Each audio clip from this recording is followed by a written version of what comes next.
और पुलिस को medical college बहुत जल्दी मिलेगा इंशाअल्लाह ताला, और उमर अब्दुल्ला साहब की क़यादत में ही मिलेगा और इसी टेनर में मिलेगा इंशाअल्लाह मेडिकल कॉलेज।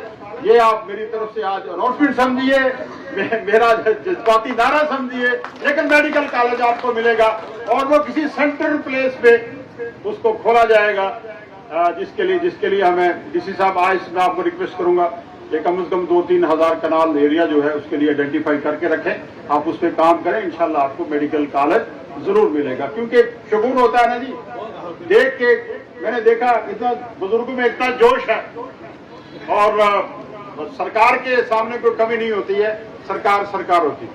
यहाँ जल शक्ति के बारे में एजाज साहब ने बात की, आपने 12 करोड़ रुपया जो है पिछले साल जल शक्ति डिपार्टमेंट में, जो मैंने कहां से लाया पुलिस को दिया 12 करोड़ रुपया, किसी डिस्ट्रिक्ट को नहीं मिला पैसा, पुलिस ने लैप्स कर दिया 12 करोड़ का 12 करोड़ लैप्स। एक तो डीसी साहब देखें कौन लोग जिम्मेदार थे उसमें, जो 12 करोड़ ना थे, जो इतनी बड़ी रकम जो है लैप्स कर दी, लोगों की लायबिलिटी पड़ी है, लोगों के अभी पैसे बाकी हैं और पैसा लैप्स हो जाता है। आपके बाद क्योंकि जल शक्ति डिपार्टमेंट की फंडिंग जो है गवर्नमेंट ऑफ इंडिया करती है, गवर्नमेंट ऑफ इंडिया से अभी हमें पैसा आया नहीं, तवक्को है इंशाअल्लाह ताला कि सितंबर और अक्टूबर तक पैसा आ जाएगा। मैंने चीफ मिनिस्टर साहब को गुजारिश की थी कि जब मैंने टेक ओवर किया था 4000 करोड़ की लायबिलिटी थी, आज 11,000 करोड़ की लायबिलिटी है। इसका मतलब है कि जल शक्ति में काम हुए हैं ना, ऐसे लायबिलिटी नहीं हुई। आज हमारी स्कीमें 3200 स्कीमें जो है टोटल जल शक्ति डिपार्टमेंट काम कर रहा है जम्मू कश्मीर में, 1400 स्कीमें कंप्लीट हो चुकी हैं, और 1000 के करीब जो स्कीम है वो 90% है, और बाकी स्कीमें जो है 60% 50% तक। इंशाअल्लाह आने वाले टाइम में ये स्कीमें हम पूरी तरह कंप्लीट करेंगे। मैं बात कर रहा था, मैंने ऑनरेबल चीफ मिनिस्टर साहब को मैं मिला और उनको रिक्वेस्ट भी की कि जब तक हमें पैसा जल शक्ति डिपार्टमेंट का आता, हमें स्टेट शेयर से हमें कुछ पैसा दीजिए, और उन्होंने मान लिया प्रिंसिपली कि 5000 करोड़ रुपया जो है वो हमें स्टेट शेयर हमें मिलेगा इंशाअल्लाह ताला, और जो बाकी मादा काम है वो हम पूरे करेंगे। सीता पीर पंजाल के जो हमारा तमद्दन है, कल्चर है, और आपसी अखुवत भाईचारा है, इसकी मिसाल कहीं नहीं मिलती है।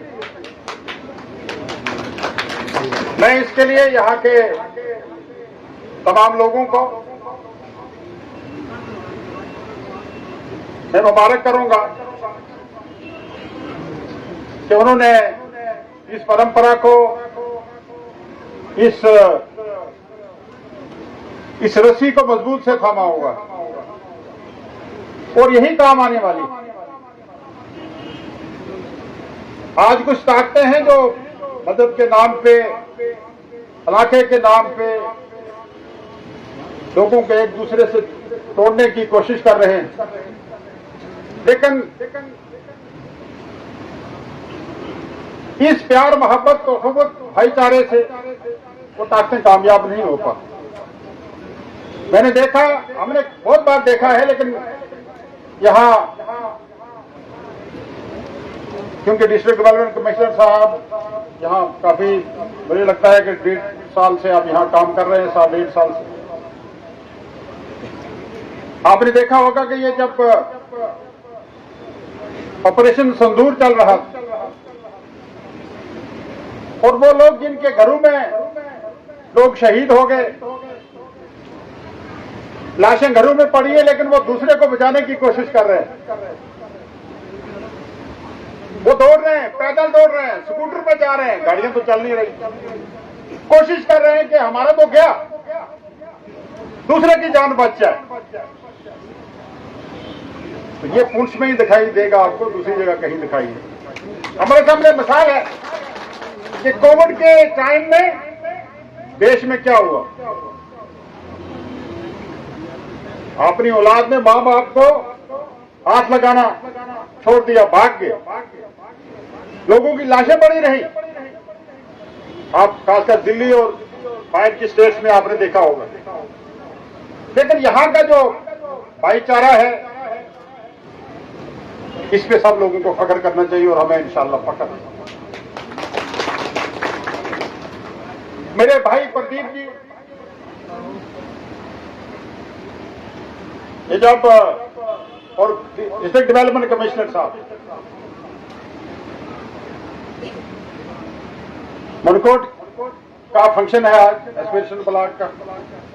मेरे अजीज रियाज साहब ने सही कहा, और प्रदीप जी अगर ये देखिए, इसका मुझे भी संपूर्णता अभियान सम्मान समारोह, ये तो मुझे भी नहीं आता। जो लॉ ग्रेजुएट हूँ, पिछले 30 साल पहले मैंने लॉ ग्रेजुएशन की, तो बाकी मेरे सरपंच साहब को क्या आएगा, हमारे चेयरमैन साहब नजीर साहब को क्या आएगा, हमारे जमान साहब को क्या समझ आएगा।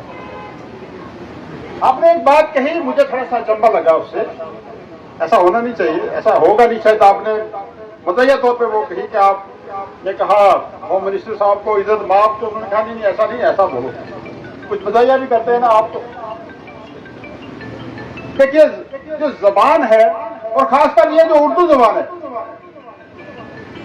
ये किसी कौम की जुबान नहीं है, ये किसी एक इलाके की जुबान नहीं है, बल्कि ये हिंदुस्तान की जुबान है। और पूरी हिंदुस्तानियत इससे छलकती है। मैं किसी जबान की यहाँ वकालत नहीं कर रहा हूं, लेकिन मैं ये कहने से पे मुझे फख्र हासिल है कि जो उर्दू में मठास है, प्यार है, अहमत है, वो किसी जबान में दिखाई नहीं देता। वो मेरी गोजरी में, मादरी जबान में भी नहीं दिखाई देता। मादरी जबान से प्यारी तो कोई जबान नहीं होती ना। शायद कुछ लोग ये समझेंगे शायद दूसरी जबान को ये पसंद नहीं करते इसलिए, लेकिन मादरी जबान को तो हर एक पसंद करता है। तो लिहाजा मैं ये गुजारिश करूंगा कि डीसी साहब, आपने बहुत मेहनत की, आप मेहनत कर भी रहे हैं, और इसके लिए आपको मुबारक है। पिछले दौरान भी आपने इस मुश्किल टाइम में पुलिस को संभाला, अल्लाह ताला की फजल करम से। और जितनी एक इंसानियत के नाते यहाँ काम करना था आपने किया, पूरी टीम के साथ, सिविल सोसाइटी, सब लोगों के साथ मिलकर। लेकिन मैं कहूंगा कि अगर थोड़ा सा इसमें लफ्जों की हेरा फेरी से, कहता ना वो क्या एक नुक्ता हो एक नुक्ते ने खुदा से जुदा कर दिया। अगर नुक्ता ऊपर होगा तो खुदा होगा, नीचे होगा तो जुदा होगा। तो लिहाजा अगर ये रियाज जी ने भी कहा, अगर ये हमारी खुद जबान में होता, उर्दू जबान में होता, तो हर आदमी समझता, उससे ज्यादा करीब जाने की कोशिश करता। अब मैं सोच रहा था, मैंने लिखा भी इस पे बहुत बार, मैंने कहा मैं ये जबानी बोलूं, वहां नहीं बोल पाया। ऐसे तो बोल सकता हूं मैं, इंशाल्लाह ऐसी बात नहीं है, बोलने में मेरा नंबर 1 ही रहा है। बाकी के ना घबराएं, पुंछ के नहीं, पुंछ और सोनकोट, बाकी एरिया के मेंढर और बालाकोट के भी ना घबराएं। इसी साहब